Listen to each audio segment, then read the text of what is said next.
Переход Ганнибала через Альпы – легендарное событие Второй Пунической войны. Карфагенский полководец неожиданно для римлян повел свою армию в Италию. Целью похода было обойти римские гарнизоны и флот, расположенные на южном берегу теперешней Франции. Ганнибал вел с собой около 60 тысяч солдат и около 40 слонов. Этой армии пришлось преодолевать суровые погодные условия, продираться сквозь горные завалы, переносить голод, сражаться с враждебными племенами. Половина армии погибла, а войска были отрезаны от поступления подкреплений. Соплеменникам казалось, что их командир сошел с ума, ведя их на верную гибель. На что же рассчитывал Ганнибал? Если мы перезимуем здесь, то на другой стороне нас будет ждать самое большое войско в мире. Мы перейдем горы. Но пунийцы все же достигли Италии. Ганнибал Барка застал римлян врасплох и одержал ряд блестящих побед, вошедших в мировую историю.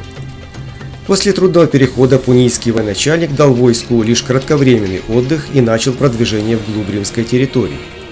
В ноябре 218 года до нашей эры у реки Тицин в Северной Италии войска Ганнибала столкнулись с римской конницей, которой командовал консул Публий Корнелий Сципион. Нумидийские всадники атаковали фланги римлян, вызвав панику и беспорядок. Римская конница была разбита, а сам Сципион был ранен. От гибели его спас сын, будущий Сципион Африканский. После поражения Корнелий Сципион начал отступление на восток. Римляне перешли через Тицин и достигли моста через реку Пад около Плацентии. Сейчас это река По. У реки Тицин Ганнибал захватил в плен оставленный разрушать переправу римский отряд численностью 600 человек. Поскольку мост через Тицин был поврежден, Ганнибал решил повернуть на юг, чтобы переправиться через Пад. Но река в этом месте была широка, поэтому 2 дня пунийское войско искало подходящее место для переправы. Когда армия переправилась на другой берег, к Ганнибалу прибыло посольство из окрестных земель. Весть о первой победе над римлянами быстро распространилась, и окрестные галлы спешили предложить пунийцам свою дружбу и принять участие в войне против Рима. Мы присоединимся к вам. Таким образом начал осуществляться план Ганнибала достижения союза с покоренными Римом народами. Теперь у него появился ресурс для пополнения армии. Но одной победы было недостаточно для того, чтобы на сторону Карфагена перешло большое количество галлов. Достигнутый успех нужно было закрепить, ведь армия Сципиона не была разгромлена. Ганнибал не мог терять время. На 3-й день после форсирования Пада он прибыл к римскому лагерю и построил свои войска в боевой порядок в надежде, что консул примет бой. Однако римляне не покинули своих укреплений. Тогда карфагеняне разбили свой лагерь недалеко от них. В ту ночь около 2000 галлов, находившихся в римской армии в качестве союзников, решили перейти на сторону пунийцев. Под утро они убили охранников и перебыли в лагерь Ганнибала. Тот радушно принял перебежчиков и некоторых из них отпустил домой, чтобы они склоняли к восстанию против Рима своих соплеменников. Для Сципиона это был тревожный сигнал. Он осознал, насколько ненадежны гальские союзники. В землях вокруг Плацентии со дня на день могло произойти всеобщее восстание. Чтобы не оказаться в ловушке, Сципион решил вывести армию из опасной области. Следующей ночью римляне снялись с лагеря и направились к реке Требии к западу от Плацентии. Римский военачальник намеревался отступить на юг в холмистую местность предгорье Апеннин, где действия вражеской конницы были бы затруднены. Осторожность Сципиона была оправдана. В это время к Ганнибалу прибыли послы племени Боев, приведя с собой захваченных знатных римлян. С Боями был заключен союз. Узнав о подступлении римлян, Ганнибал послал в погоню нумидийскую конницу, а сам повел главные силы. Но нумидийцы стали грабить опустевший вражеский лагерь, упустив отступавших. Отступление римских войск замедлило рана Сципиона, полученная им при Тицине. Из-за сильных болей он приказал стать лагерем у реки Требии. На одном из холмов было решено укрепиться. Под защитой рва и вала римляне стали ждать армию Симпрония Лонга, шедшую ускоренным маршем с юга. Ганнибал же расположился лагерем западнее Требии и захватил город Пластидий, где римляне хранили значительные запасы продовольствия. Дело обошлось без штурма, поскольку удалось подкупить начальника гарнизона. Создавшимися воинами обошлись довольно мягко. Этим Ганнибал хотел показать всем римским союзникам, что переход на сторону Карфагена для них безопасен. Тем временем в Северную Италию после 40-дневного марша прибыл второй консул Тиберий Симпроний Лонг и соединился с легионами Корнелия Сципиона. Вскоре выяснилось, что некоторые гальские племена, заключившие союз с пунийцами, продолжают поддерживать отношения с римлянами, надеясь обеспечить себе безопасность. Ганнибал был разгневан, и чтобы наказать этих двурушников, он направил в их земли 2000 пехотинцев и 1000 всадников. После этого колеблющиеся галлы направили к консулам просьбу о помощи. Сципион считал, что столкновения с врагом следует избегать, а зиму использовать для тренировки воинов-новобранцев. Мол, галлы вскоре разочаруются в Ганнибале. Иначе думал Лонг, понимая, что пока Сципион не в состоянии вести войско, у него есть шанс единолично получить всю славу от разгрома неприятеля. Нам нужны быстрые действия, пока он не укрепил позиции.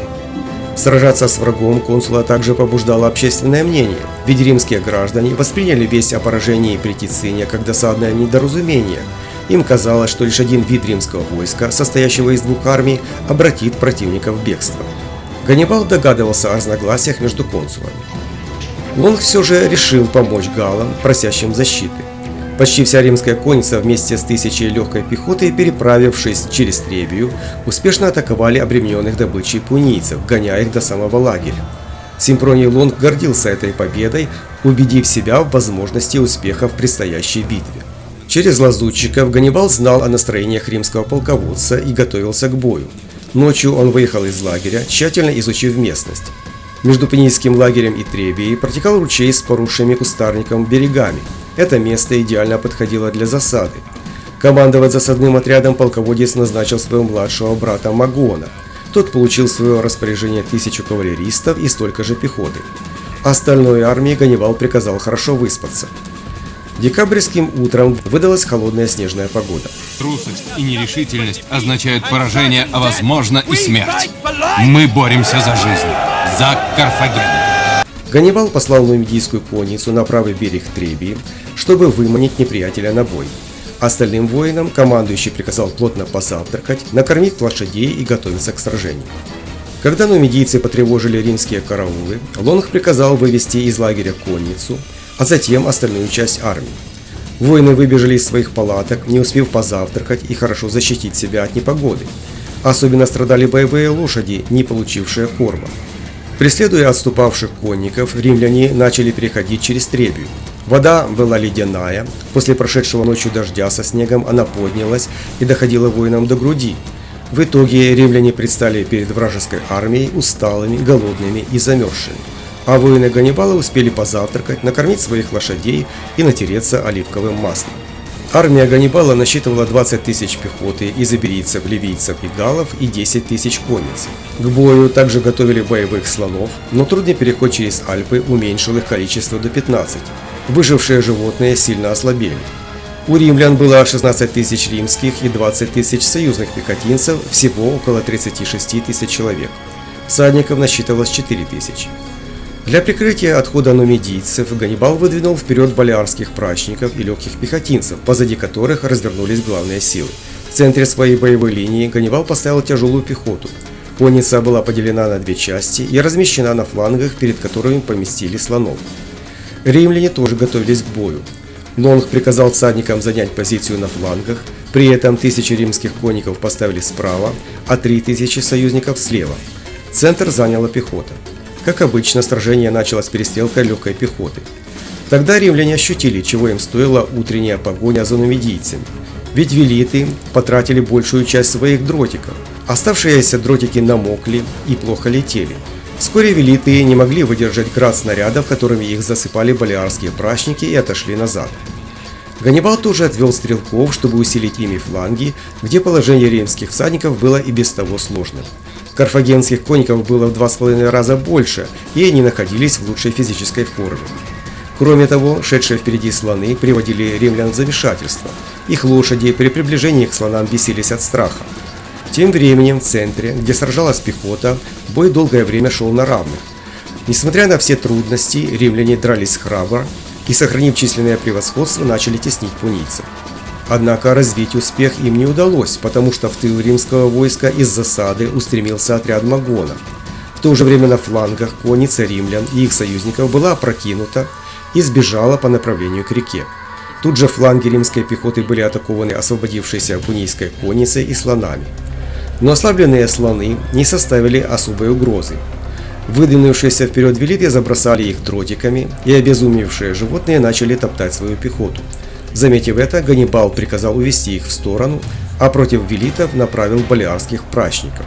Окруженные со всех сторон римляне организовали круговую оборону и продолжали упорно сопротивляться. Около 10 тысяч человек, включая самого консула Лонга, все же смогли прорваться сквозь строй карфагенян. В том месте им противостояла преимущественно гальская пехота, большую часть которой римляне уничтожили. Но это не изменило ход сражений. Вырвавшиеся из окружения были подавлены и не могли помочь остальным отрядам. Покинув поле битвы, беглецы направились к Плацентии. По их примеру, остальные легионеры тоже пытались идти на прорыв, но спастись удалось немногим. Большая часть окруженных была перебита, многие утонули в Требии. Сражение при Требии стало первым сокрушительным поражением римлян во время Второй Пунической войны. Были на голову разгромлены сразу две консульские армии, при этом потери римлян оцениваются в 20 тысяч убитых. У пунийцев потери составили около 5000 человек, преимущественно галлов. В итоге Ганнибал захватил всю Северную Италию. Прямым следствием победы стал переход на сторону Ганнибала почти всех гальских племен региона, что существенно пополнило его армию. В битве при Требии в полной мере проявилось умение Ганнибала великолепно ориентироваться на местности, использовать сильные стороны своих войск, предугадывать действия неприятеля. Эта битва, безусловно, является шедевром полководческого искусства античной эпохи. Однако Рим не был уничтожен. Он отчаянно готовился к защите, проведя тотальную мобилизацию почти всего мужского населения. В конце концов, обилие римского мяса свело на нет полководческий талант Ганнибала. Но об этом в следующих видео. Еще одна победа, и эта война будет окончена.